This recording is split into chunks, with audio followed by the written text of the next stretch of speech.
Good morning, good afternoon, good evening. This is Gus. I'm mic'd up with Gus. We got a special edition of some interviews today. I got my boy Andrew Pesina with me on this one, just because we like to get rowdy with Southern California wrestling. We got a special guest today, Dave Rummel of WAW. I'm sorry about that. Um, So, we've come across a story with Dave, and we wanted to address some things because me and Andrew, we're kind of the shit talkers in Southern California apparently, and we just address things, and people don't like that, and oh well. But um, Andrew's been around a while. The people that don't know Andrew, because there's going to be some new viewers, I feel. Andrew was a writer for SoCalUncensored.com back in the day, not too far along, but he did a lot of stories about promotions in Southern California. So I always have valued his opinion because he was always a straight shooter with me. A lot of people hate our opinions just because we've been negative about some things, but there's just been too much fucking negative going on. So we've had some opinions, and Dave has a hell of a story that came out today, and we definitely wanted to address that. Andrew, is there anything you wanted to like add to this introduction? Yeah, Dave, for the people who aren't familiar with you, can you give us a little bit of a background on who you are in the wrestling world? I mean, I'm sure you started out as a fan like all of us, but like, tell us, how did you get into the business, where you got your start and all that? when I started out, I actually started off with a friend of mine named Jim, who's actually one of my referees. We met about 25 years ago. We always talked about, WWE and stuff like that because we were fans back in the 90s. And so one day we decided, oh, shits and giggles, let's go and do some training because there was a place out in Anaheim that, a little hole in the wall gym. So we trained there for a little bit. We did a free lesson over at UPW at the time, which was run by Rick Bassman, I believe, Mm-hmm. back then. Got to Okay. meet John Cena before he became famous. Okay. Um, so it kind of got into my blood a little bit. I was like, well, and with me, I've always grown up in a family that was very strict of, oh, you can't do this and whatever. Being legally blind, which I am, I was always told, well, you can't do martial arts because of this. You can't do pro wrestling because of this. You can't do this or that or whatever. The only thing they've been right on is driving. But I've gone in, I've done two different martial arts. I grew up next door to a Marine who taught me, the Marine style of close quarter combat and everything. So I've excelled in those, and I've done the pro wrestling thing. I've done a couple of shows myself under my belt. And then I started doing web design, kind of fell in love with that. And then I met this guy who was, gosh, I don't know, maybe in his 70s or something like that. And he had a website, but he was doing, and I hate this word for anything in this genre, but he was doing custom videos and he wanted a website built. I built him a website. I managed it and updated it and everything for about maybe 12 years. And then he decided, well, I'm not really making the kind of money. He didn't know anything about marketing it, right? So he was doing that. Um, he ended up having a heart attack. He didn't do very well health wise after that. He's like, I'm just going to retire. Do you want this site? And I'm like, are you kidding me? You're just going to turn everything over? He goes, well, you were my web designer for 12 plus years. Just take it, do whatever you want with it. So making a transition from the videos, which there was a lot of crap to sift through. So I did that for a little bit. And then I was just like, you know what? This isn't exactly the way I envisioned something like this going. I wanted to change it and make it different. I didn't really want to change the name because we did that like 3 or 4 times when I was doing his web design work. So I thought, okay, WAW. All right, my ex now, she came up with a logo for it, which was kind of cheesy. So I found another guy, did a whole new logo. I saw it. I was like, ooh, this kind of has like that Western theme kind of deal. I'm like, I want to do a promotion. I've always wanted to do my own live shows and stuff like that. And I'm like, okay, so let's just go that route. And I was still doing matches myself up until a couple of years ago, where I got diagnosed with blood clots in the lungs. So that retired me from any kind of in-ring activity. So I thought, well, if I can't do that, there's only one thing left to do: become a promoter.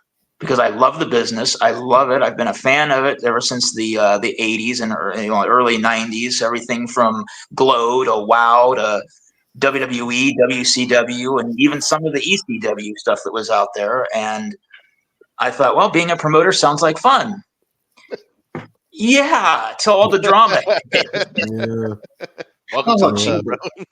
yeah. Yeah. So that's where I am right now. Just going on my first year. The first anniversary show is coming up in December. I don't know what the date is yet.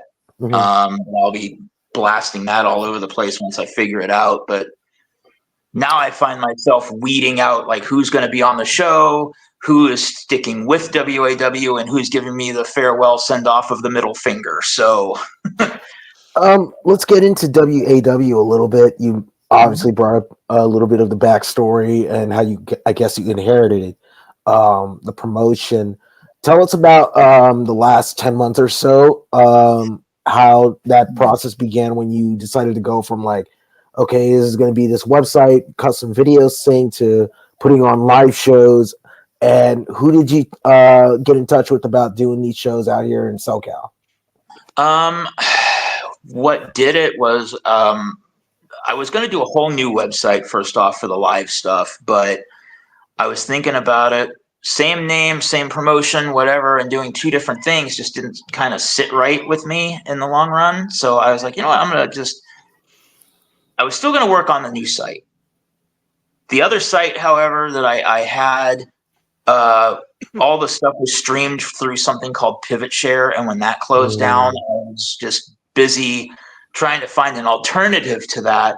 Still haven't done that yet. And I haven't really bothered now for like the past 5 months. But I thought, this is the perfect opportunity to just sit back and think about what I'm going to do. Well, a pro wrestling school called OCCW in Stanton, California, here, and it's run by a man named John Della. Oh, I know him very So well. yeah, That's the least I'll say. I fell in with him for a little bit. Because at one point I was actually doing a little bit of training here and there, like private lessons or whatever at Santino Brothers. And I think I had like 2 or 3 lessons there. And then something happened on a project that I was working on. We kind of got into a little disagreement about it, and I ended up getting banned. Well, wouldn't be the first time I got kicked out of a place. So Wait, you got banned from Santino Brothers? just for a little bit, like, I mean, I do converse with them a little bit once in a while. Like maybe I know Jezebel left a comment or something on my page one time, oh, I miss working with you, blah, blah, blah. And I was like, oh, okay. I mean, it's only been about, I don't know, 12 years since I've been there. Mhm. Oh, But, shit. I thought, all right, well, at least they're, not hating me for whatever reason. So I'm like, I'll deal with it. But um, I went to John's, to see, because I was going to rent his ring out for another project. And then that's how I kind of fell in there. And then in December, I did my first live show there, and that went pretty well. I was actually really surprised with the turnout being my first show in. The second show wasn't as good, but the third one, and it just kind of gradually got a little bit bigger, kind of hit or miss sometimes. But this one, How many shows have you ran so far? let's see, December, February, April, June, August. This was supposed to be the 6th one, actually, that I canceled recently. So it was. I was really looking forward to the one that, the October 19th one, unfortunately, with a lot of drama. And it's not just the drama, it's just ever since I've met. It's drama, dog. It's drama. It It's all. is. It is. It's drama. I mean, freaking. Okay, so Daryl on day one started politicking. He's like, I think I should be in this match. I do. This match should be first. Or this. No. after a few months of that, it's like, okay, the promoter sets out all the matches in a row and in a certain order of which they're going and all this stuff and who's going over. It's all done for a reason. It's all about, the story that they're trying to tell for each character.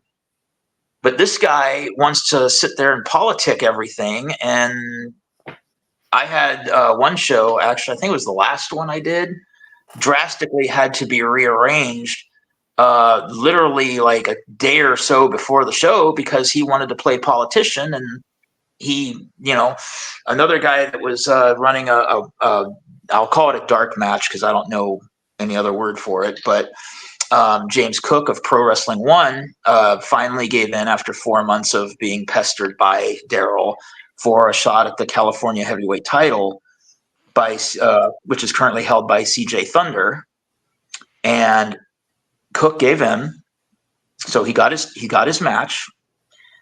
Daryl, shortly before the show came about, backed out of it, rearranged another match on the same card and put that guy over, but he quit out of the other match because he didn't want to put CJ over. Isn't that some shit? Yeah. I have to ask, how did you get in touch with Daryl? Like, was he somebody that came across your radar, or did he contact you? Where did that relationship begin? When I met him, he was at OCCW. I think he was still doing shows for them and training there or something because he was always there whenever I was there.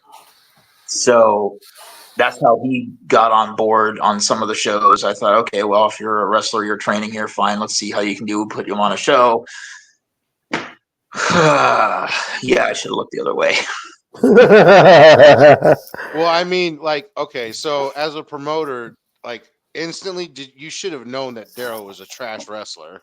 You know what I mean? So I don't see that this is some of the things that me and Andrew, like, we're not going to pick on you, okay? We're not going to pick on you, but you're gonna realize that we some shade might be thrown at some people, and it's not directly towards you. But when you have guys like Legend Daryl on your show, it's already like bad. You know what I mean? Like, he has bad quality wrestling.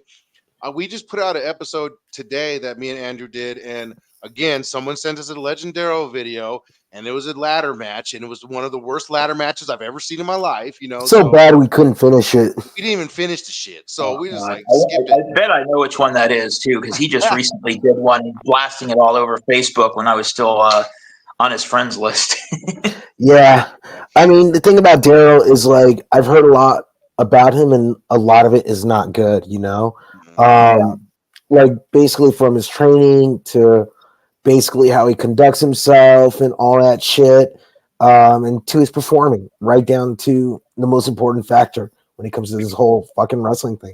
If you can't perform in the ring, excuse me, I had to burp a little bit. If you can't perform in the ring, and if you can't perform safely, and if you can't perform without looking like you're gonna fucking break your neck or the person you're working with's neck, you're fucking, not that good. And I've always had that opinion on Daryl, and I never really had any like ill will towards him. I always just thought he was just a really fun fodder for comedy, if anything. Like, I have a group chat with a couple of people who are involved in the SoCal wrestling scene, just 3 people, and we all share Daryl matches, and we're all laughing at them because of how bad they are. And so I am not in that group, by the way. He's people. not. I am not in that fucking group. I mean, there's other wrestlers we talk about, but like Daryl is just like the main one. And I think it's like to a point where it's like a lot of people have coddled him. A lot of people have let him slide. And I've been saying, this dude is not good, and he needs to just go back to square one, basically go to Santino Bros or some shit, a legitimate school, get real fucking training, because he's obviously not, he obviously looks like he doesn't know what he's fucking doing. And that's the general consensus with so many fucking people, whether it's wrestlers or in the business or just regular ass fans, now, getting into it now, we've gone over to a little bit of the history of WAW and Daryl. This whole recent thing that's come out. A while ago, I've heard about your promotion. Like, I've got my eyes all over SoCal. I haven't seen anything, but I do know Daryl was a part of it and all that. and I knew there was like some show you guys had coming up. And then last week I saw, okay, now there's this thing called Best Wrestling Ever. It's got the same main event as the show that you were promoting, but like it seemed like the only difference is the co-main event had Legend Daryl. And I reached out to various people, and I'm like, is this fucking Daryl's promotion now? Did he take over a show that got canceled or something? Because I hadn't heard anything about your show being canceled. And then people are like, oh man, that is Daryl's shit, blah, blah, blah. Not much else was known. And I saw the venue it was supposed to take place at, and I was like, is it taking place in a little fucking, trading card fucking, fucking store where the roof is only like 10 feet tall and shit? Like, how is this going to happen? It wasn't even in the building. It was a little parking lot right out front between the card shop and a church, and there's only 6 parking spaces. Okay, so let me ask you, like, tell me about that show. Like, tell us about that show. Like, how did that all get arranged before the whole takeover? Like, did you like approach anyone, or did anyone approach you? And what was the whole like process for that specific show? Well, he said, okay, so he brought up the venue. He made it seem like it was bigger than it was. I mean, he would show me live video. He would send me, at night when he was coming out of the card shop from work. Oh yeah, this is the place. So this is where, this spot here is where the ring is going to be. And he wouldn't pan around and show me the whole parking lot. If I had known it was so daggum small, I wouldn't have taken it. But he would always say stuff like, oh, I got connections to the LA, not the LA, what's that one? Long Beach Convention Center and a few other venues, because he organizes conventions like TF Con and all that kind of stuff. And I thought, well, all right, so he's got his hand in some good venues and everything. That's what I was led to believe. So I agreed. All right, let's do the show here. It'll be an outdoor venue. It's freaking Long Beach. I thought, hell, outside near a beach. What could be better than that? But little did I know how small that parking lot actually is. And me and the promoter for Pro Wrestling One did our little Google searches the other night, and we found photos of it. And we actually got the thing where you could like move around and pan through the thing. We did a walk of the alley. We did a walk around the back. We walked out in the thing, and I took some screenshots of my computer with my phone.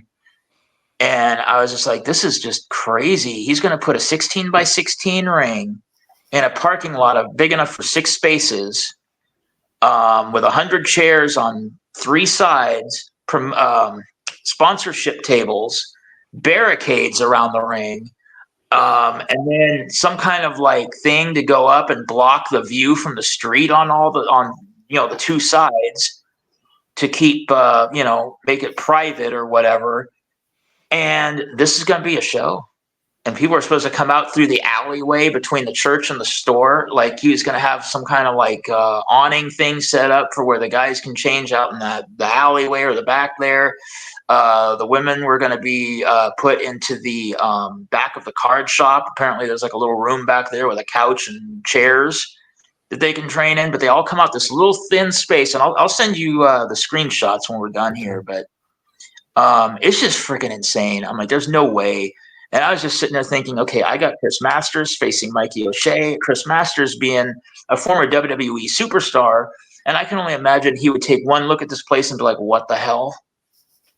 Because as soon as I saw the Google search photos on what I saw, I was thinking the same thing. I'm like, there's no way. I was going to say, because when I saw the whole thing starting to unfold last week before today's developments, I looked up that venue, the venue, quote unquote, and I was like, okay, this is just like a little brick and mortar shop for like fucking trading card people and people who play like trading card games like Magic the Gathering, Pokemon. Not trying to shit on those people. I'm just saying it is what it is. It looks like a small, little retail business that could maybe hold, I don't know, 40 people at most. And then I'm looking at Time out. We had a James Cook just enter the room. Yeah, James Cook. He is the promoter for Pro Wrestling One. Gotcha. So I'm looking at the place, and it's like, okay, the address of the brick and mortar spot is like 1882 Santa Fe, and then there's an apartment complex next door. So I was thinking to myself, where is this place going to be? Does this address even exist? And now you're saying it was going to be in a parking lot, and I saw that parking lot. I was thinking, wait, what? Is this even fucking feasible and shit? So to me, it always seemed like a little bit of a red flag. And then when I found out your show got canceled, and then Daryl was taking over it, it was like, the fuck? And, you know, seeing that he basically booked the same main event as you, that just had me wondering what the fuck is going on with this shit. I take that as a slap in the face just to go along with all the lies and stuff. It's like, wow, dude, I canceled the show. And the messed up part of it is when he was over here at my place, I went into the restroom at one point during the conversation. He got onto my phone and snuck his email address into my Instagram account. So I was talking to my current WAW Liberty champion, Rickster, and I was asking him, are you available for the 19th? And he said, no, I'm actually booked with another promotion. Oh, okay, that's fine. We can figure something else out for a later date. And all of a sudden, I'm getting a call from Daryl. He goes bitching to all high hell about how he wants his Liberty title match or he's canceling the show. And I'm like, excuse you, you're going to cancel my show? And he was giving such a freaking conniption fit over it, like somebody pissed in his cereal or something. And I was like, wow, okay, well, I don't know what else I can do, but, I'm just going to, whatever, I'll see if I can talk to him. But I wasn't going to deal with it right then and there because I had my niece was calling me. And she's been in the hospital for a week having seizures. So I was more concerned about family rather than dealing with his petty whatever. And so I go back into my Instagram, and I'm on the phone with Cook and our my women's champion Scarlett Rose, talking with them about stuff. And I'm watching this conversation to see, if Rickster replied back to my October 26th offer. Well, that message I had sent him was deleted. I'm like, well, where'd it go? There's this big long paragraph which was not typed or sent by me, and I'm watching the whole conversation unfold right in front of me. I'm like, what the hell is going on? And yeah, apparently that was Daryl responding to Rickster's conversation on my account. So I'm pretty sure that counts as identity theft. Now, But I don't know if we're going to be jumping ahead, but what was the cause of the cancellation for your show on your end, at least? the final straw for me was him basically threatening to cancel it. And he went to a friend of mine and told my friends that I was unhinged. And I was sitting there thinking about that, I'm like, I'm unhinged. Okay. You just backed me into a corner, so I'm going to show you what an unhinged person can do. And he was trying to use my show as leverage, basically, to force me into giving him what he wanted, which was a shot at the Liberty title and going over and taking the title from Rickster when Rickster wanted it the last show. Hey, Legend Daryl, winning a title would not have fucking helped you in Southern California, by the way. Continue. Hey, James, can you hear us, by the way? Yeah, can you hear me? Yeah. All right, just making sure. We'll get you in this conversation here in a minute. No problem. All right, Jay. But another thing that Daryl was suggesting, if he can't make it to the show, then strip him of the title and award it to me on the next show. And I'm like, why? Why? So I just guys, Danny Limelight, fuck. The brick wall next door. I don't know. But at that point, I was just like, you know what? I've had enough of this guy. The politicking, the rearranging the cards, the forcing me into a corner and either give him what he wants or my show's gonna be canceled. I'm just like, I can't take this anymore. This guy's pissing me off. So I'm like, all right, I'm just gonna. You know what? Here's what I'm gonna do. I'm gonna cancel the show myself. Now your leverage is gone. Now what? Well, he deleted my cancellation post. He tried everything he could to stop it. When he realized he wasn't going to stop it, I thought everything was fine that night. He was just going to cool off. When I woke up the next morning to a phone call from Scarlett saying, asked me what happened to my page, and I'm like, well, what are you talking about? She goes, WAW on Instagram is gone. I'm like, what? And then I got a text from Cook saying the same thing. Him and I believe it was Casey Phoenix also tried to find my page. They're all saying the same thing. I'm like, what the hell's going on? It wasn't even a login option for me. I had to get help to recover my account. Wow. And yeah, the little prick, he deleted my account overnight while I was sleeping. Mm. Wow. So, What a legend. oh, legend dickhead is more like it. Oh man.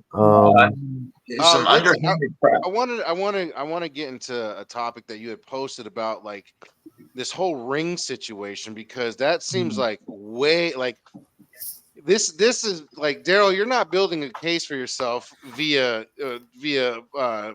Dale over here, but it's like, wow, man, like it's getting worse for you, Daryl. But I wanted to get into the ring situation because I see that there was like a lot of money involved. He's pulling something on you that like somebody pulled on me before. And it's like, what's up with this ring situation? Well, I was given an ad, a link to an ad. There was a ring in Vegas for sale. Mm-hmm. I knew the people that were selling it. A guy named Wes Logan, I believe his Wes name is. Logan, yeah. Yeah. Shout out I Wes. know I know him. Wes. And Jennifer Thomas. I don't know if you know who she is. I guess it was her ring. She used it for shows and some of her video projects and stuff like that. Yeah. And it was $2,200 for a 20 by 20. I thought, holy shit, that's like the size WWE uses. And it was a low boy, which is perfect because I can get my fat ass in there now without having to stumble over myself. So I was like, all right, well, it sounds good. And I thought about it for a couple of days and then I jumped on it. So that was the beginning of what I thought was going to be a simple venture. But I didn't know who to get to go out and get it. And Daryl offered to go do it. He got Tony Ray's involved with that. And he's like, Okay. oh, let's go. I don't have a problem with Tony. You still don't. But Look, I hate to he, I'm going to interrupt you real quick. I need to put something into perspective on my end. At this okay. point in time, does Daryl have any stake in as owner? Like, is he any type of like owner, No, partner, investor? Is he like, does he have anything to do with like ownership and a say so at this point? no. Okay, go ahead and continue. So he said it was going to, if anybody knew that I had that ring, they would charge me like $2,000 to go get it. They would take advantage. He's like, how about 870? And then, Tony will go out and get it and whatnot and all that kind of whatever weirdo shit that Daryl was spewing. Mm-hmm. I didn't know at first Daryl was going with them. And then like the day they left, he said, yeah, he's going with them, blah, blah, blah.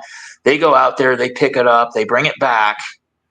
And that's when they started saying, or at least Daryl started saying, that it was a boxing ring, which was heavily converted to a pro wrestling ring. And, I mean, even Xavier, who is the original owner, said that, yeah, that's true. It was. But I figure it would work for Wes and it worked for their promotion out there in Vegas and it worked for Jen Thomas and what she was doing. It's going to work for me. It's not Right. going to be that much of a problem. If there's anything that needs to be modified, it can be modified. I can just have Xavier come down here and do the damn thing. Exactly. But What's funny is as you were talking, I was like, maybe we should mention that Vulture can help him with that low boy. Turns the fuck out that it was him that made it. Shout out to Xavier and Bloss. yeah, and Daryl took it upon himself to sell it. He'll probably sit there and say I gave him permission to do it. No, I didn't. He didn't have permission to sell my property. I want proof Um, if that's true, Daryl. Which you probably didn't have it. and So. yeah, but um, so he sold it to Xavier for $1,500. Gave that money back to Xavier for another ring, and now here I am shelling out another $2,500 for this new ring. So all in all, I spent probably just with that little transaction alone, $4,700 and something dollars. About over 5,000 if you want to include the Vegas pickup money that I spent. At So least 6. yeah, in my at least, head. yeah. So basically, Daryl just swapped out rings. It sounds like. Basically, it wiped my credit cards out. I maxed out I actually used the last of of trust that I had that my grandma left me when she passed away to help try to fund all this crap. And it's gotten to a point where my utilities got turned off. I just got my power back on today. I'm still sitting here without gas, but I don't really care. I don't really use the oven that much, and it's only $9 anyway. So what I care, I'll pay it tomorrow. But I'm just at this point where I've maxed out my cards. I spent what was left of a trust that was left to me, and my utilities get shut off. I get lied to, manipulated, and all this other crap. And then here we are 4 months later, still no ring because he's got it. So Wait, Daryl's had this ring for 4 months. it's taken me 4 months getting this far. I know. I bought the first ring in July or maybe early August. So it's been since then up until now, and I still don't have possession of the ring, but I will be taking possession of it this Saturday. He did message me today after everything, I guess, went viral, for lack of a better word, that he goes, dude, just come and get your ring. I don't have to be here. We don't have to talk. Just let me know what day you're going to come up, and I'll leave the gate open for you. I won't be here. So what? In essence, you own 2 rings now. Once you go pick up this one from Daryl. I own one. He sold the other one. There's no way of getting that one back. That sounds like a trap if he says, like, you can just come and I'll leave the gate open. That sounds like a trap to me. But Right. But one thing I was curious about, okay, so now maybe I'm skipping ahead a little bit. So now Best Wrestling Ever is canceled, and I guess some of the blame is being laid on you. And I went on the WAW account, and it said that you guys were in contact with law enforcement. Do you want to go in and talk about that, or is that something you feel like that it's probably not meant for public eye just yet? I wouldn't say that it's meant for the public eye yet. Okay.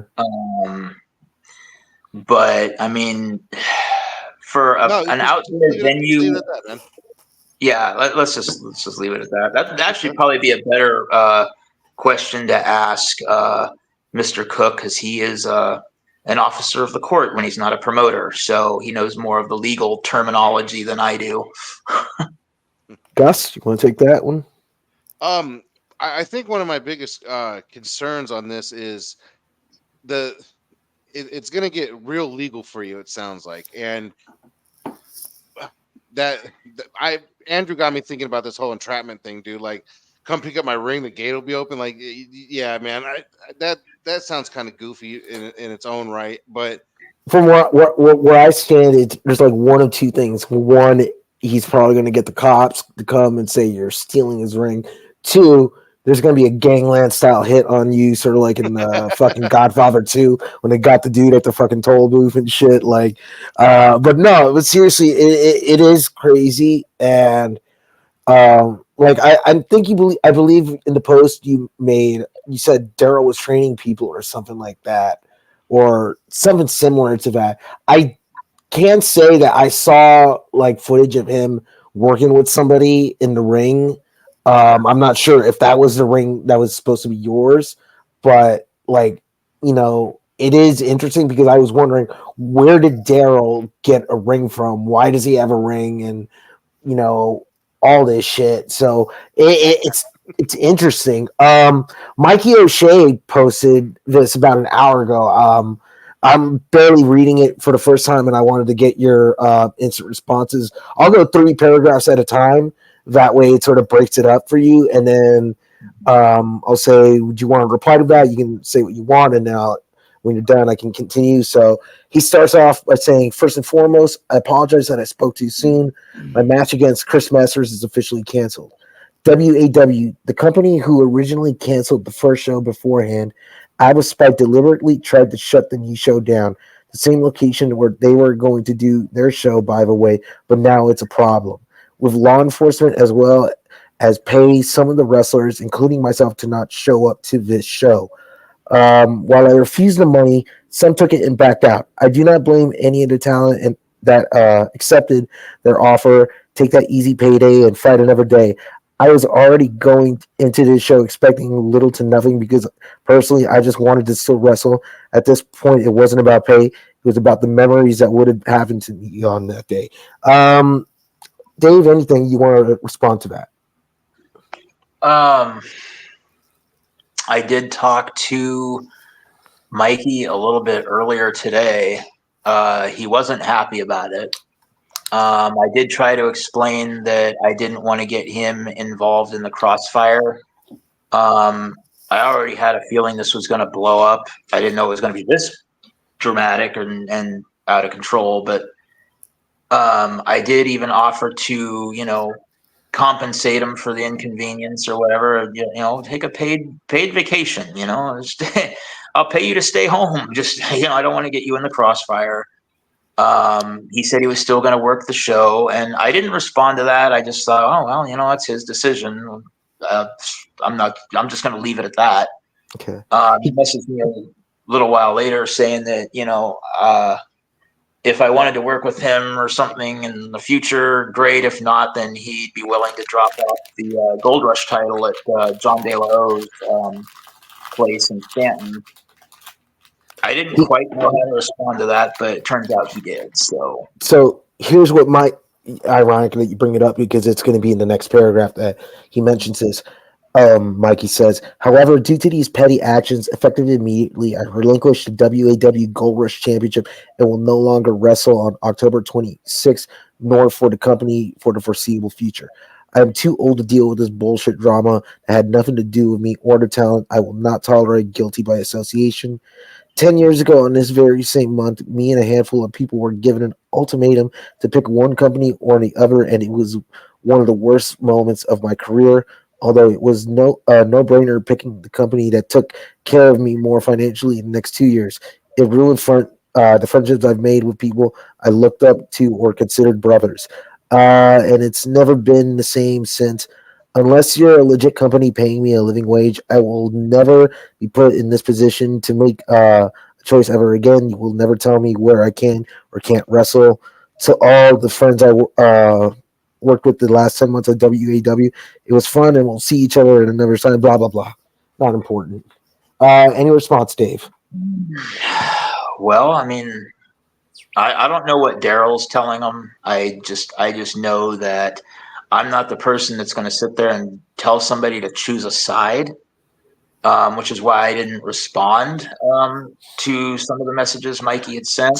Sorry to cut you off, but sorry to cut you off, Dave. But you're saying that you denied allegations that you were telling people not to work for Daryl's promotion or something like that, right? Yeah. And you're basically saying that you knew the cancellation was going to be coming, and that you were just wanting to make sure people got paid, right? Is that what is that what you're trying to say? Yeah. Because it feels like it's sort of what you're trying to articulate. Excuse me, I'm pretty sober right now. I haven't had a chance to smoke yet, so I'm not as sharp when I'm sober as I am stoned. So you'll have to forgive me a little bit.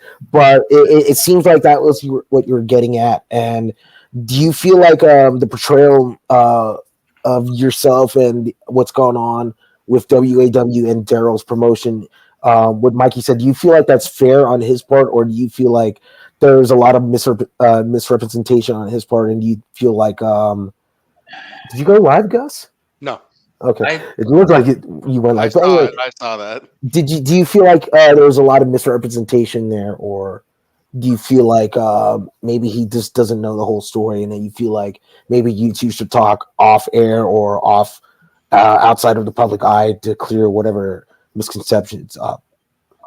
I think that, yeah, if he ever wanted to sit down and have a chat with me about it, I'm more than willing to do it. I see. I don't know what Daryl, if how close he is to Daryl, or what how much communication he has with him. I do know that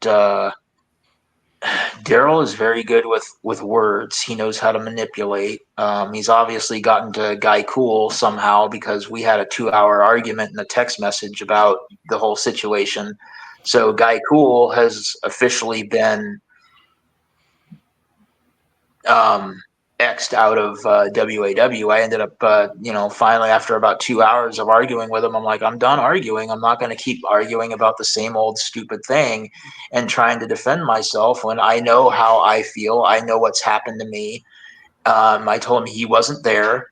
He's just listening to what Daryl has to say, and he's not even really paying attention to what I'm saying. So I ended up blocking him. Mm. Uh, but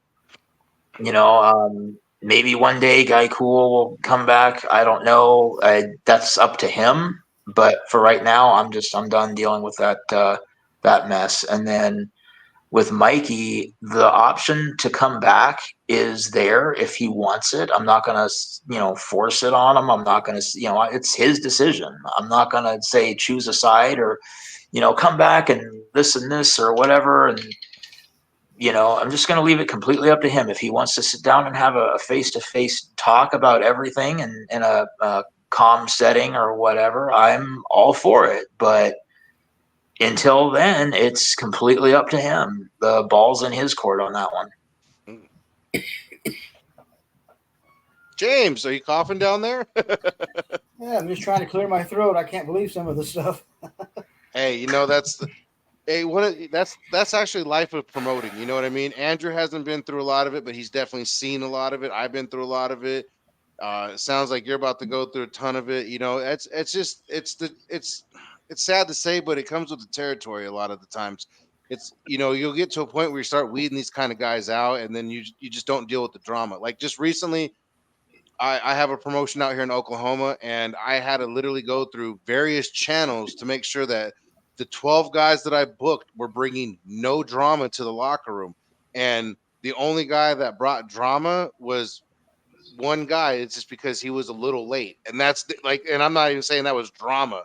That's the only hiccup we had with the guys. You know what I mean? So it takes a while to like really filter those kind of guys out, and unfortunately, you're going to deal with a lot of backlash with canceling shows, especially it almost, I don't want to say it's over feelings or feelings, but it almost feels like it a little bit. So when guys lose out on paydays and lose out on a show, and it's going to all come back to, and and Mikey don't, I know Mikey don't like me, you know what I mean? So Mikey likes me, good for but I don't you. think he'll like me if I say that. I think he's kind of being petty about this shit. Like if his whole thing is like, it's not about the fucking money, it's about the memory and shit. It's like, bro, is wrestling like I understand wrestling's important to a lot of people in this business and shit, but if you're gonna be going around saying this shit and you're gonna be sticking up for someone because their show got canceled over circumstances that occurred because of their wrongdoings, like what the fuck does that really say about you? Do you care more about your own memories than you do about what's right and what's wrong? And again, I have nothing against Mikey as a person, but if this is the way he wants to look at it, that's really shitty on his part. Yeah, well, I guess you could speak on that more than me, Dave, because that's like it's aimed towards you on that one. I've dealt with situations like that similar, and when it came down to it, I was just like, look, man, I had to cancel a show. Like I had to cancel a show. Look, I canceled a show one time because my ring got stolen out of my fucking gym, and when I canceled my show, a lot of people got mad at me and weren't looking at the facts of my ring got fucking stolen. The only thing that people were coming up with, well, rent a ring. It's like, bro, I could just pay you, and that's like, we'll just call it a day. You know what I mean? Like, and I had people sell my title because I canceled the show. You know what I mean? I had a guy sell my fucking title, and I actually, wait, two guys sold my title, fuckers. Jarrell sold one too. But Jarrell. Jarrell, fucking nerd. Hey, let me ask you this: Did the vegan Superman call you and politic his life to you and try to get on your shows at all? I would love to know that story. Um, He's not like, I me. got those stories. James is like, I got a story for you. Oh, he's got some stories. James, you He's know what? been. Let's take a time out here. James Cook, welcome to the show. This is mic'd up with Gus. I know you came in the middle of everything that we were talking about. It was explained to me earlier that Dave was talking to a promoter. I'm assuming it was you about this whole situation. Um, I'll ask Dave first. Dave, uh, does James have like a big part of what's going on, or is he just an advisor for you? Is there anything you can introduce on him, and then we'll let James take over a little bit and see what's going on with him?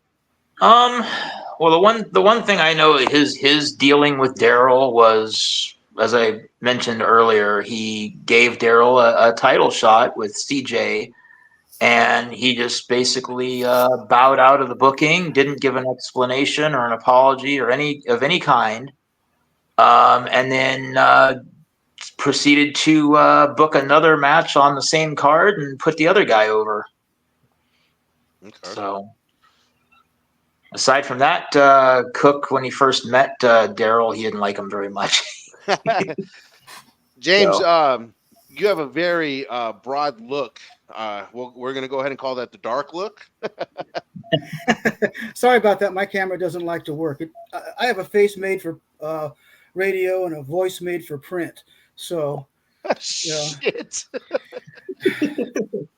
that's the weight that I carry. So getting back onto the subject, yeah, just first of all, thank you for having me in. I appreciate it. Of course. I am the promoter of Pro Wrestling One. I do feature matches with the WAW. I've done them with OCCW, and I used to be with the Empire Wrestling Federation. I came up through the Hard Knocks School with Jesse Hernandez, and Okay. I was the ring announcer for EWF for a while. And I've been in this business for 9 years. I'm not a newbie. Nice. I've done work in boxing, done pay-per-views for Viva Live TV and the Fight Network. Okay. So I'm not a stranger to this land. All right. And here's the thing, with David, he seen the my first feature match at OCCW. He approached me then, asked me if I'd like to ring announce his shows, and I said sure. When he came back, started having his shows, I started to do the ring announcing and noticed that because of his side impairment, that he also needed help outside the ring. So I began doing that, and I tried to be his eyes for a little bit and just help him out doing things that he, couldn't do it all himself. And I figured, I've got infrastructure. He's got basically. It was like the old song. I got a brand new roller skate. You got a brand new key. Okay. And so together we were better together than we were apart. And so Gotcha. we're helping each other, each get better. And yeah, Daryl has been there since the beginning. He's been a thorn in the side of Daryl from day one, just starting off small and not wanting to put people over, not wanting to lose. That's no new thing with Daryl. But it was things like that, and then he would politic about wanting to win a match, win a title on the day of the show. While we're trying to put the show together and get it together, he's still politicking, trying to get his match changed. So again, just a pest, Right. just a pest, and so it kind of went on until this epic thing with the ring appeared, and at that point, he's been taking advantage of David at every turn. Stevie Wonder could see it. I seen it. Everybody else seen it. But Dave, he's trusting, and he trusted Daryl, and he thought Daryl was going to do. Daryl waved the golden carrot in front of him, and it turned out he gave him a turd. And that's pretty much been what Daryl's. Daryl's. It's what Daryl's modus operandi is. He promises one thing and then he delivers another, and usually what he delivers is very subpar. Just like that spot that he was going to have the show in. That little place had 6 parking lots. There's no bathrooms. There's no parking. There's no access in and out. There was no power. There was no anything, and that's why he was not going to get a permit, and that's why it's canceled, because he knew he couldn't get a permit. And he's right down the street from the cops. So I don't know what he thought he was going to be doing with that the WAW show there in the first place. All he was doing, he was going to get David in trouble. Okay, because that was under David's thing. So David pulled out. He's seen the shit show that it was, that it could never happen. Not big enough. You can't put a ring there and have, like Andrew said, you're not going to get 30, 40 people standing up. How did Daryl even come about getting this venue? Like, who did he rent this venue from? Like the burger place attached to the parking lot, or what? No, it's next door to his place of employment, which is next door to his apartment. So they're literally walking. He walks out the front door of his apartment, goes next door to his where he works at a card shop, and this parking lot. I want to stress, it's at a church building, but it's not a church. So he lives there. He knows when that building is being used and when it's not being used, and so I'm sure he is using this building without permission and using that little parking lot, knowing that they're not going to be there on Saturday. So, wow. It's he has. I'm just curious. You don't have to tell me where he works, but I would like to know what business we're talking about. What business? Well, let's not say anything because we might get in trouble for doxing, Gus. But I sorry to cut you guys off, but this is why I have Andrew. The address for the show on October 19th in Long Beach. You guys can probably find it, and you can connect the dots. Let's just say that. But I want to make sure no one gets in legal trouble. I know, I guess James is the legal eagle here, but I want to be extra sure. Yeah, well, there's no real legal problem going here. The legal problems were that of Daryl's, because he was the one that was breaking, the codes and so forth. In Long Beach, you have to have. And this is where they were trying to put. This is where they were trying to put Chris Masters at. Yes, this is where they're trying to put Chris Masters. There was even no parking. There was nothing. Where were people going to park? Where were they going to use the bathroom? Because in my experience, because I've thrown shows at the swap meet down in San Diego, and in my experience, it took 4 parking spots to put my ring in. If it was in if the parking spots were facing each other, you got 4 of them. Now, if the parking spots were straight across, you're going to take up 2 of those spots, half that parking lane, and then we just locker rooms, any room for anything. Well, first of all, that, like you said, this parking lot was one that was 6 spaces side by side, just right down a row, and then maybe a half of a car length to pull out and then go out on one side of the street or the other. So when you put that ring, it was going to take up that whole parking space plus go all the way out to the sidewalk. Oh, damn. Shit. Wow. Legend.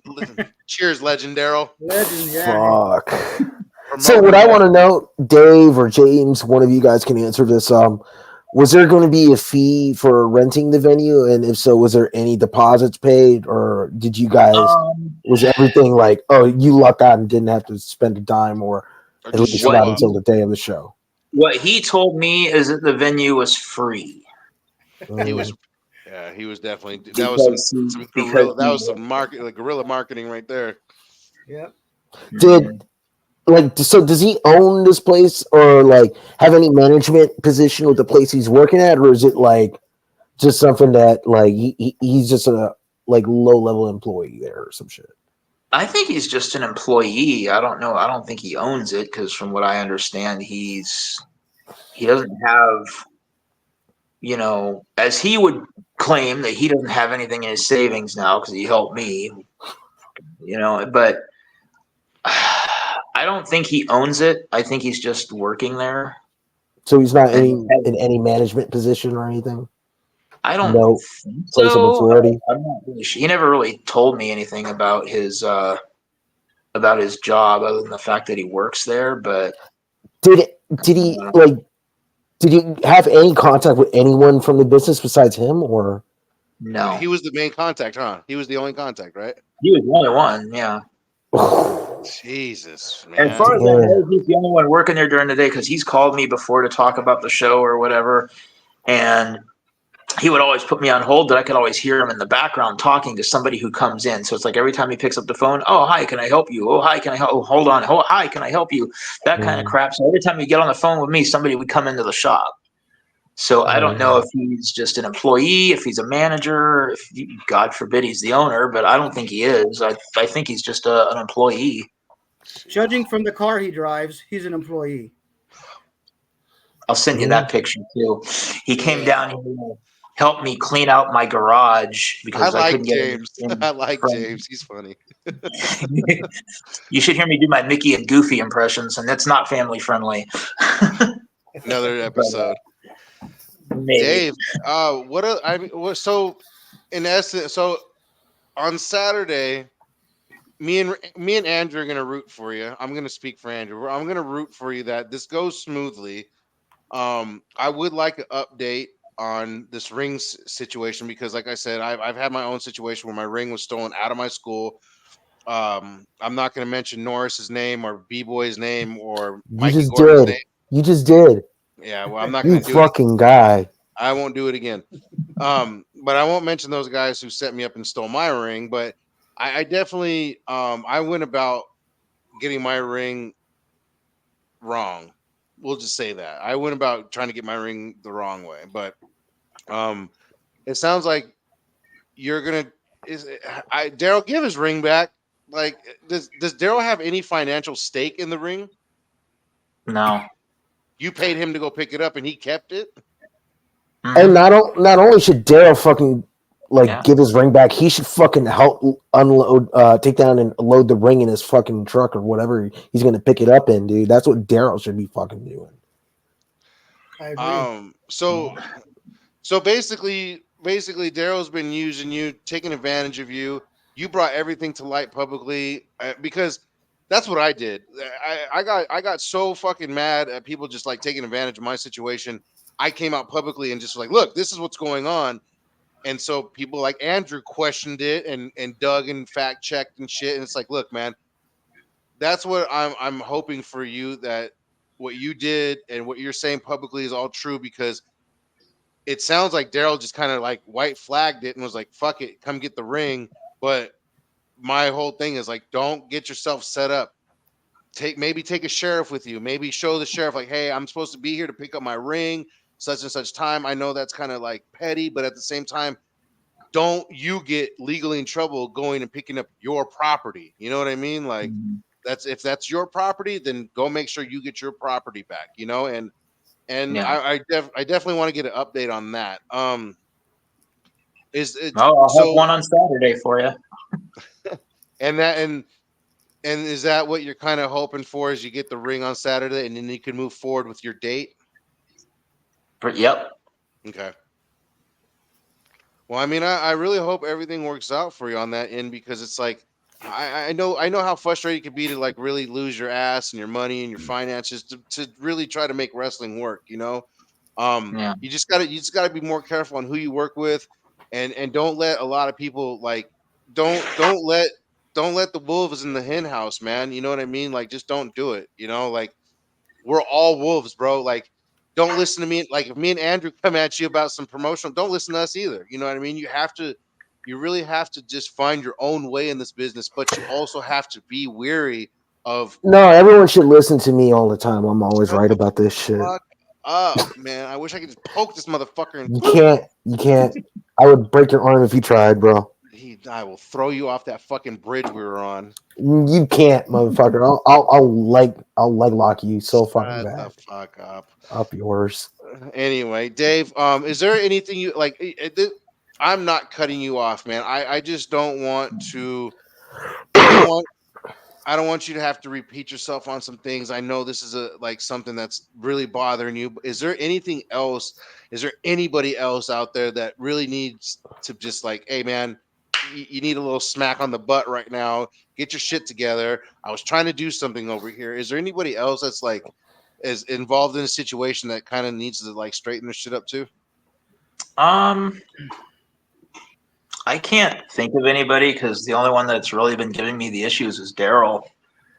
Um, I think for any promoters in SoCal that, you know, if they're, especially if they're starting out, I don't know how long Compton Mania has been around, but I talked to a wrestler that's associated with them, and they were supposed to do a podcast with Daryl to hype the October 19th show before it got canceled. I don't think that's even a thing anymore. If that's happening, I don't know. I did talk to one of the wrestlers associated with them. They said they were going to talk to them, but yeah, for promotions in SoCal, do not give this guy any kind of leeway or any kind of say on how your card operates or anything. Because once he sinks those claws in, that's when the manipulations and stuff start.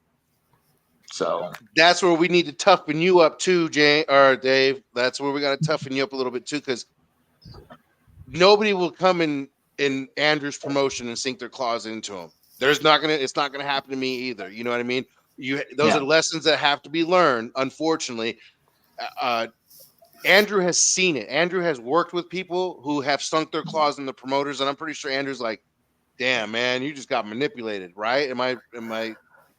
Truth be told, man, like I'm just saying this like flat out. Like I got involved in the business when I was 16 in 2004. Started out with PWG. That's where I claim, but I've been around several other promotions before that, and I've seen how promoters will take advantage of wrestlers. Well, yeah, promoters will take advantage of wrestlers. I'm not going to like deny that, of course, but wrestlers will take advantage of promoters as well. This is a scene where it's just like not just a SoCal, but professional wrestling is a business where it's very cutthroat, dog eat dog. Sharks are all over in the water, and there's blood everywhere, so everyone wants to feast.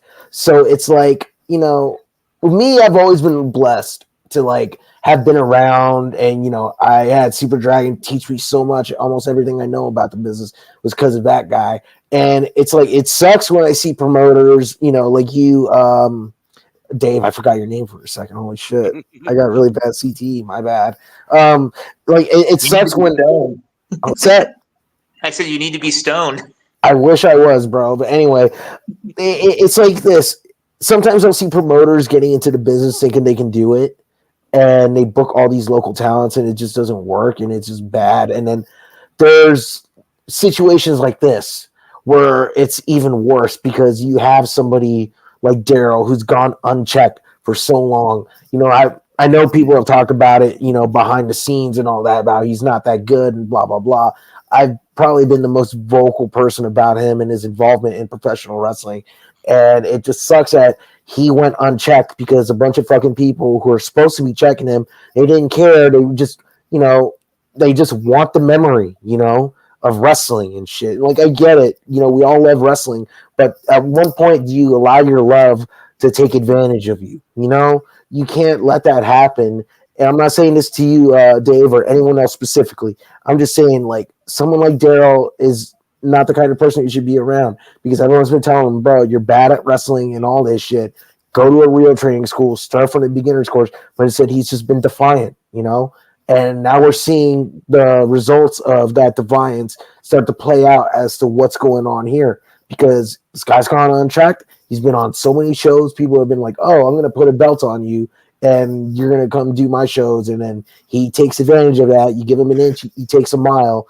And now we're seeing he's taking advantage of promoters and trying to start his own shit, even though he's doesn't have the fucking knowledge to run a fucking proper show. So it's like, I have no sympathy for Daryl on any level. I think he's just, you know, before I felt bad for him because I thought he was just like a shitty wrestler who really wanted to make it. But now that I see all this shit, I feel like he's just the shitty wrestler who's also a shitty person.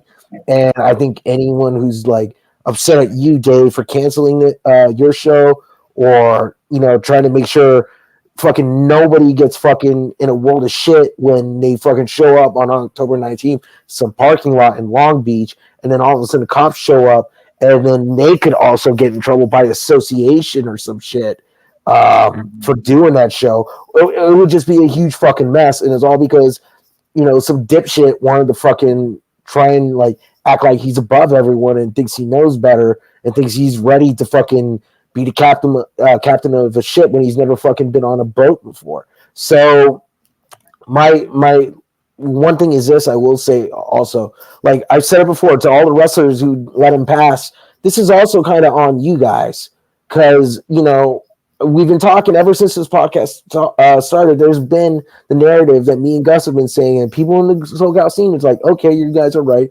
Well, at least the ones who aren't bitching about us, everyone's like, okay, you guys are right. We got to do more. And Tighten up. I've talked to some of you, and some of you will see this, but those of you I've talked to have been letting Daryl slide, and this is what fucking happens. Everyone should have said, nah, tell him to take his ass to fucking Santino Bros, start day one all over again, or I'm not doing your shows. People are like, oh, well, I like Daryl. He's my friend. I'm going to do his show. Memories, maybe a $20 fucking payday, blah, blah, blah. Like, if they fucking even get paid, or if they have to fucking pay on the be on the show. But anyway, it's like, look, it's time for everyone in SoCal to start putting their integrity over their fucking feelings. All right, guys like Daryl are a perfect example of the type of person that doesn't need to be around, and they're also an example of what happens if you don't fucking check them, if you don't put them in their place, if you don't tell them, hey, you're fucking, out of line, out of pocket, go do this. And if they're not going to do this, and I'm not going to associate you with you or anyone who fucking does business with you.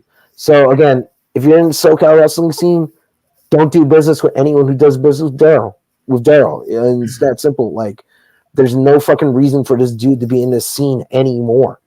And the biggest and most important thing is, like, the wrestling aspect and performing inside the ring. Like, here's another thing. Yeah, it's one thing that, like good matches, hate bad matches, all that shit. But the most important factor about professional wrestling is everyone needs to be safe when they're in the ring performing with someone. And every time I see fucking Daryl wrestle, he looks like he's going to hurt himself or he's going to hurt someone else because he doesn't fucking know how to work. And I'm not saying he looks like he's going to hurt someone or himself in the sense that, kayfabe, they look like they're really dropping each other on their heads. No, this dude looks like he's going to break his leg or break someone's neck because he's got no athleticism and he's got no strength.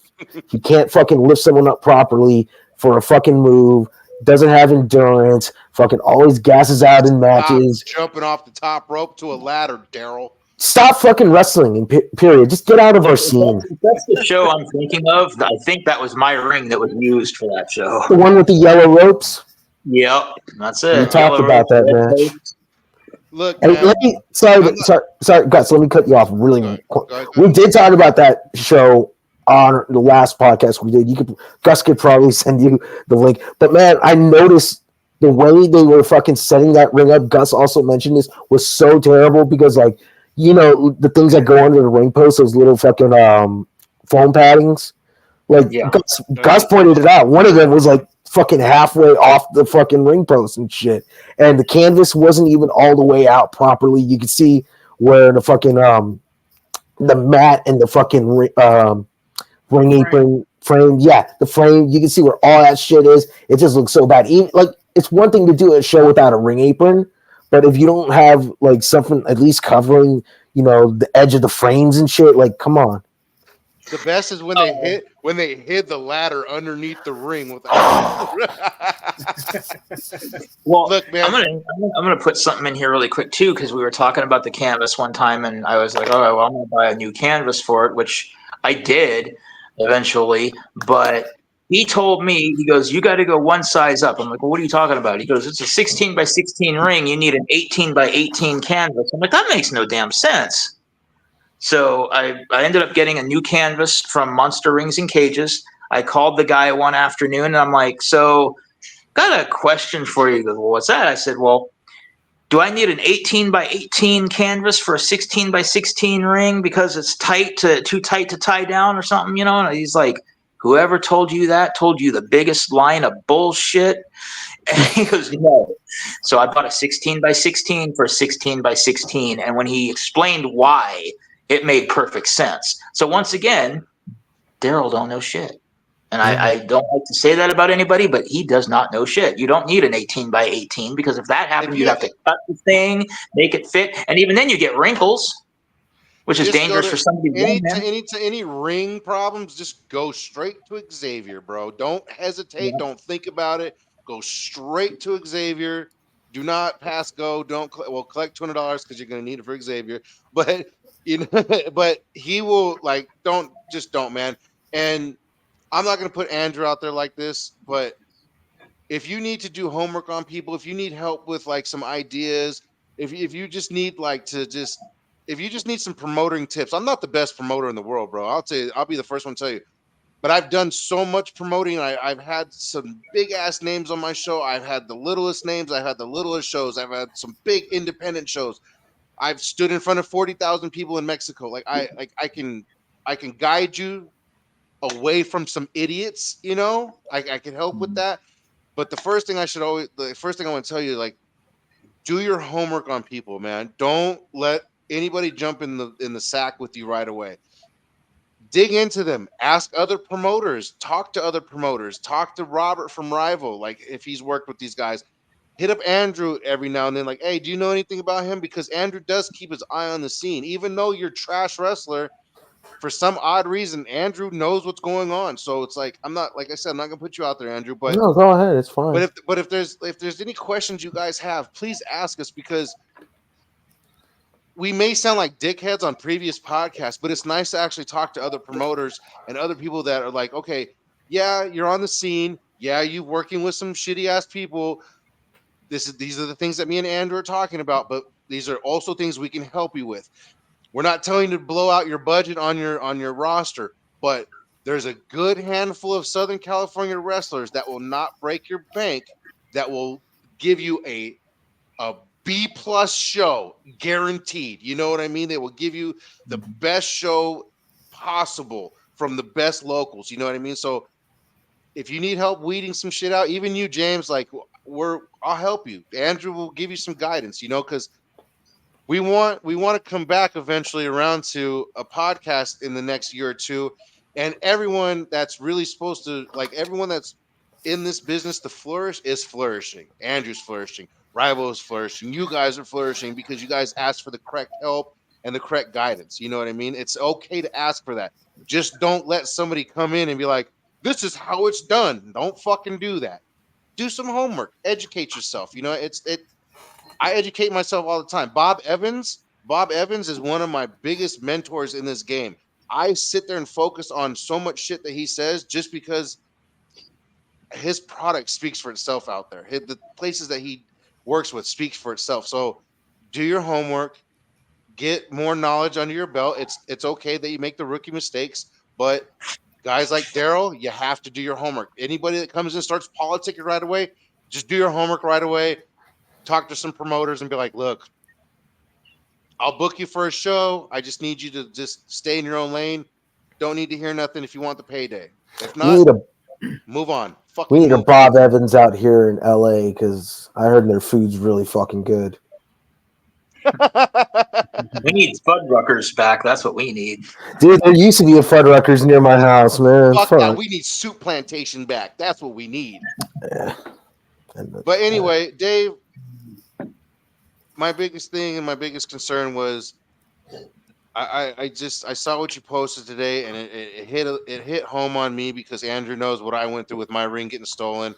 People ridiculing me for canceling a show because of it and shit's like, well, let's find out some truth. Let's put some people on blast because, like, obviously Daryl did some dirty shit, and now Daryl, I'm offering you a spot. Like, you come on the show, talk to me. Like, you know what I mean? I don't have nothing against you. I just think you're a crappy wrestler, and you can think I'm a shitty podcaster. I don't care. You shouldn't care that I think you're a shitty wrestler either.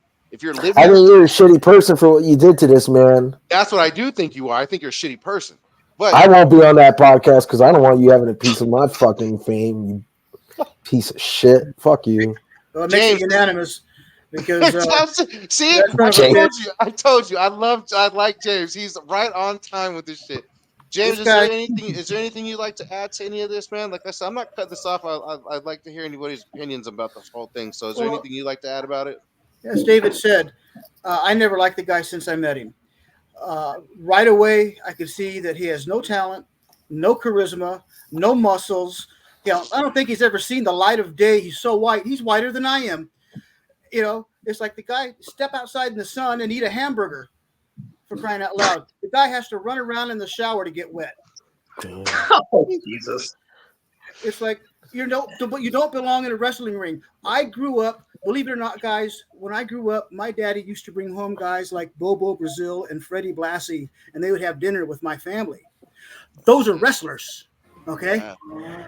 Daryl's not even half of a Bobo Brazil. And I've seen. Sorry, go ahead, James. I was gonna say, not even rocks in his pockets and soaking wet. He was the guy's 155 pounds. Like I said, fully dressed and carrying a full set of luggage. He doesn't belong in the ring. He just doesn't belong in the ring. It's somebody. Sorry to cut you off, but it's like I do want to say one thing about the body issue is like no one has to be like super muscular or anything in this day and age, like because we've seen how in the UFC or dudes who are fighting in the 125, 135 division, they walk around at 155, 160, and they look jacked and stuff. It's because they put in that time in the gym. Now, I'm not saying any wrestler has to look like an action figure or anything like that, but the thing about the fitness aspect about professional wrestling is you need your endurance, you need your conditioning, and you need your strength in order to be healthy in this business.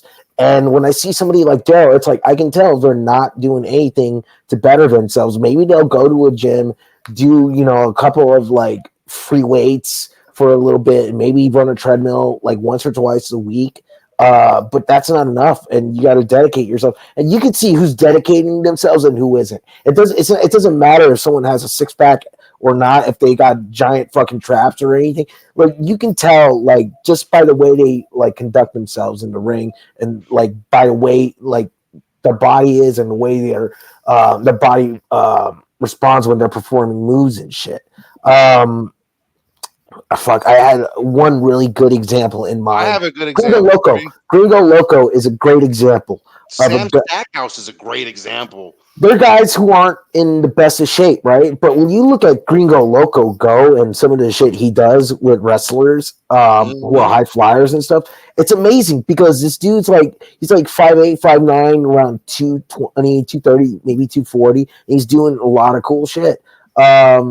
Masato Yoshino, if anyone isn't familiar with him from the old Dragon Gate days, I think I hope I'm not mixing him up. He was like a super skinny guy, not skinny but really lean, But he also had some definition, and that allowed him to perform so many like crazy moves for years.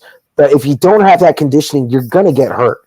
And I can see Daryl being the kind of person who's gonna get seriously hurt if he tries to go a little too far, like goes like if he tries to get too big for his britches, so to say. I can see him being somebody who will suffer like an injury or will cause someone else to suffer an injury because again, professional wrestling is a performance that's reliant on two people being in good physical condition to pull off certain moves and performances without hurting each other, So it's like, imagine someone's going for a tilt-a-whirl head scissors on fucking Daryl, and then he can't fucking get them up all the way to like base for them and get all the shit they need, and they land on their fucking head, Like that's the kind of shit we need to talk more about. Not just Daryl being a piece of shit of a performer and a person, but also that aspect as well. Because he's training people, and he's training fucking people in his backyard. Dave, like, let me ask you, because you mentioned that, like, what is this deal with him training people?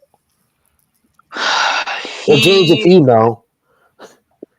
From what I understand, he had people run. Well, he told me it was Mikey O'Shea, Guy Cool, and Kid Bandit. He did send me a video of him and Kid Bandit training in there. But he mentioned that I found a ring crew that can help put the ring together for the show. They're trainees, I think is the word he used. Wait, he called O'Shea, Bandit, and Guy Cool trainees? No, the other people that were supposedly there. So I was just kind of thinking about, I'm like, okay. So these people are training in there. and they're going to be ring crew. He wanted me to put these people in the battle royal, my invitational battle royal, which I'm like, I don't know how much training these people have had because he never told me their names. He never told me anything about them. And I'm like, okay, they're going to be in there with people like Casey Phoenix, American Punk, Ray Genesis, people that are actually trained and are very good at what they do. They're going to get like eaten up, and and I've never worked with anybody like Ty Williams and Adrian Aries or whatever his I don't I think his know. name is, and But a I did couple other see. people. Sorry, But I'm I I'm did like, see. Wait, who's talking? no, go ahead. Okay, so Gus and I reviewed a match from this one guy a while back, and I don't want to get too ahead of myself, but I saw he was on one of the battle royal on the battle royal for Daryl's show on October 19th. Gus, do you know who fucking Daryl booked for that show? Hmm. Our boy Moonlight Leo. Did you get new gear, Moonlight Leo? Bro, so bro, like if Daryl was gonna bring in Moonlight Leo, he was not bringing in the best because we reviewed a Moonlight Leo match. It was obvious he's not trained, and I asked around, and they said, "Oh yeah, he doesn't really train." And that, like, I don't know if you're familiar with Robbie Phoenix and what he's doing in West Covina. I guess they have a school out there in the backyard, and I guess like this guy Moonlight Leo, he doesn't go to any of the harder classes. He just goes to the open rings where you can just bullshit and like not really do work and all that. So that was the caliber of performer that Daryl was trying to bring onto your show. So I guess you dodged a bullet with that one, bro. Major fucking From the bullet. sound of it, I've dodged a few bullets actually, like the You fuck, permit, the you whole fucking rule Matrix that shit, bro. on the street. I dodged a full out assassination. It sounds like. Padres won, going to NLDS. We will see you next week, Andrew Pesina. We're gonna fuck you up, Gus. Fuck We're you. gonna We're gonna do the fuck you same up. thing we fucking did 2 years ago and beat the shit out of you, kick your Oh, fucking ass right out the motherfucking hey, you know what? playoffs. It doesn't matter because the Phillies are gonna win the NL. It doesn't They ain't fucking gonna do matter. shit. They're gonna fucking get their ass whipped by We're gonna fucking. fucking sweep whoever wins this series. Who cares? I'm very apathetic about the Dodgers. Me and Andrew, We love baseball. I fucking hate this guy. I hate you more. You're Dave, lucky I didn't slit your throat when you came out here. I had 20 chances when we were at the Brady Bunch house getting high. Dave, is there anything else you'd like to add to this? Because like I said, I definitely want to get a ring update after Saturday. I would love to hear that you got your ring back. I'd love to talk to you about some more, just promotional ideas that I can have for you, just to make little things, little small things, just make your life easier. And believe it or not, man, I've learned many lessons. So I will be gladly to pass some things on to you if you want to sit down and talk privately, or come on here and shoot the shit about video games, wrestling, whatever the fuck else you want to talk about. But is there anything else you would like to add to this whole situation?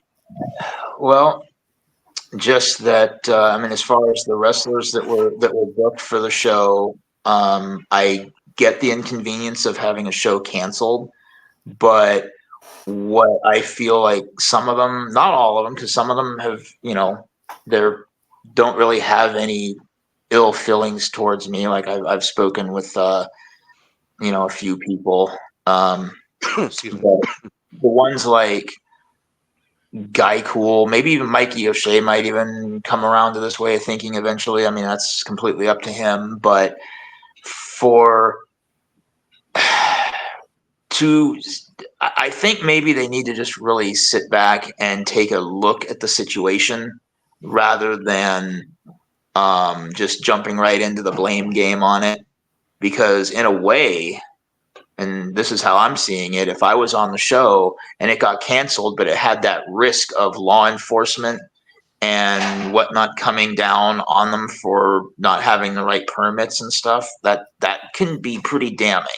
They should look at Daryl. Daryl's the one who set this up. Hey guys, look at Daryl. Ask Daryl why the show got canceled first and foremost. It sounds like a legal issue and a safety issue, which Andrew presses the most around here. Is safety's And first. So if you guys weren't going to be no, safe, don't blame somebody who canceled the show for it. It just doesn't sound like it was going to be safe. Not at all. and if they think about it, like down in Mississippi, like where some of my family lives, there's been situations and underground fight clubs and stuff, and when cops bust something like that, if it's an illegal pro wrestling show, a kumite or whatever they call it, when they bust you for that, they don't care if you're a promoter. If they see you in the ring and you're doing stuff, you're just as guilty Oh yeah, as the 100%. promotion.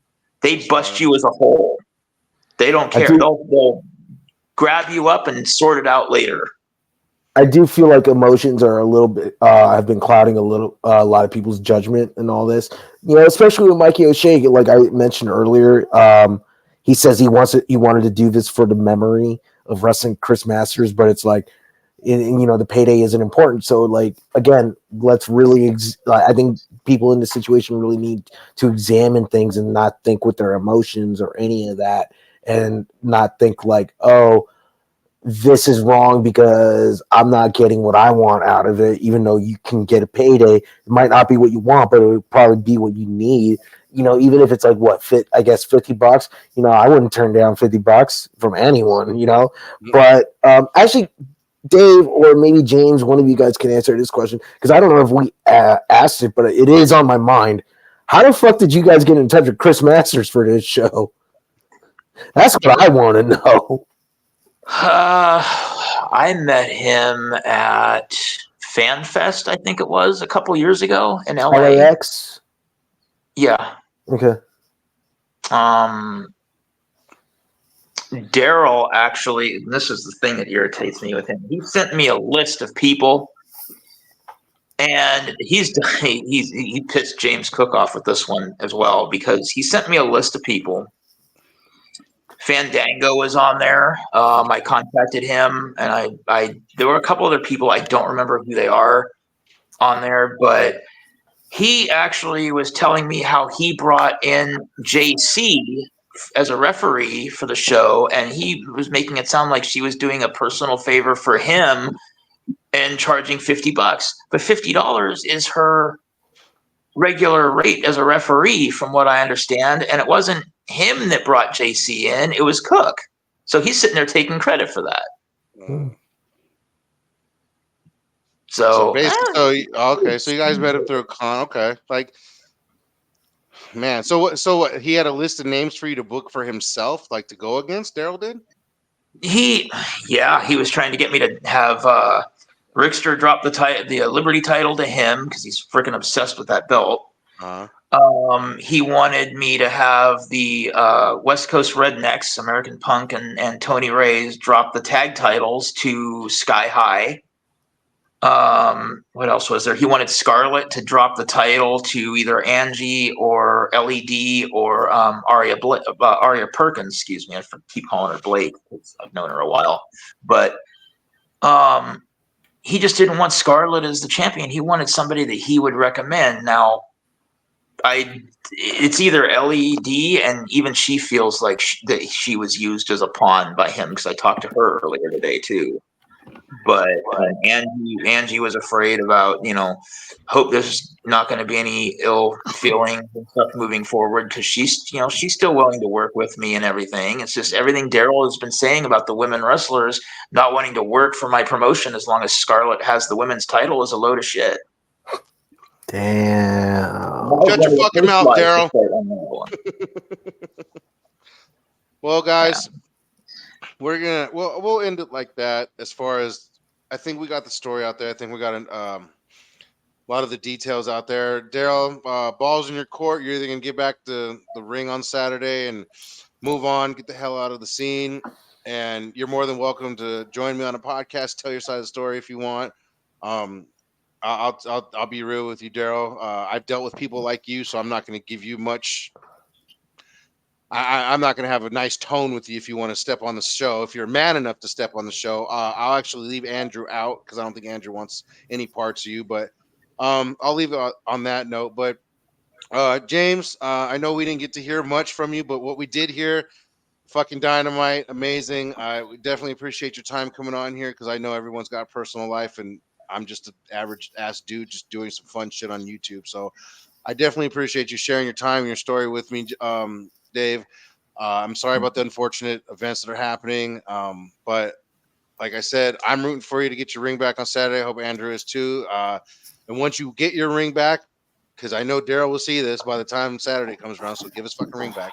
I will definitely love to talk to you after that, Saturday or Sunday, Monday, if we have time all together. We come back and like give you a big round of applause that you got your ring back, and maybe we can just move forward and push past all that. And guys like Mikey O'Shea and Guy Cool will be like, all right, man, I'm sorry, back off you a little bit, but definitely appreciate your time, Dave. Appreciate your time, James. Andrew, you have anything to add real quick before we get out of here? A couple things. One, Daryl, do the right thing. Don't be a bitch. And if you really want to be in this business, start from the beginning again, because you've proven yourself not to be worthy of your spot. Two, fuck you, Sonia. Jesus. There, you guys aren't going to get it. Gus will. I got it. I get it. Yeah, James, Dave, appreciate you guys' time. Andrew, I fucking hate this guy. I hate Got to him. go on a big laugh. Haha.